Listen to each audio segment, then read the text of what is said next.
Hello, violin players. We are going to work on the notes for our A string. So I already have our D string notes up, and I already have my treble clef up. I'm going to separate my D string and my A string notes by drawing a bar line in between. So we already have 4 beats of notes here, and we're going to put 4 beats in the next measure. I'm going to switch the color of my marker so you can see the difference between the A string and the D string notes. So we've got our G right here on the second line of our staff. So we're going to go up next. We go from line notes to space notes. Move my camera over so you can see what I'm going to write next. So we're going in our second space now.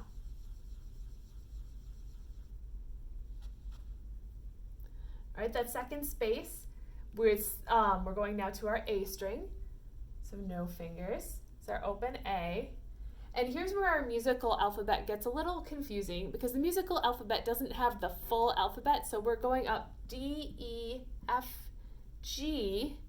After G, we cycle back to A. So this is our open A string right here. Okay, next up, we're going to one finger on our A string. And this is a line note. Here we have to make a little change in our notes. When the note is on the third line of the staff or higher, the stem of the note, the line, is going to go down. And it is on the left side of the note instead of the right. So we're going from a 0 to a 1 finger, and we're going up our alphabet again, A to B. Moving right along, we have a line note. We're going next to a space note. So we're going up by step.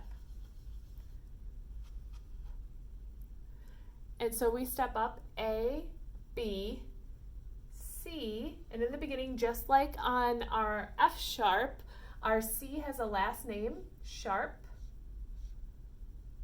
and we go 0, 1, 2 to step up. We have one more note that's left on our A string. We're going from a space, so we go to a line.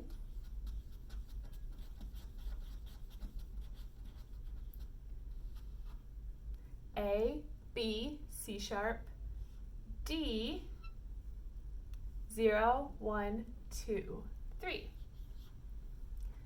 Now you might think, well, we already have a D. We have our open D.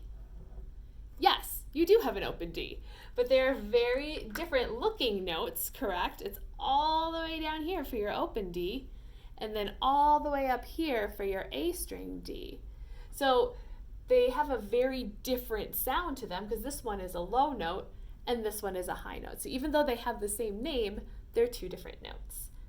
And these notes here all together, D to D, form your D major scale.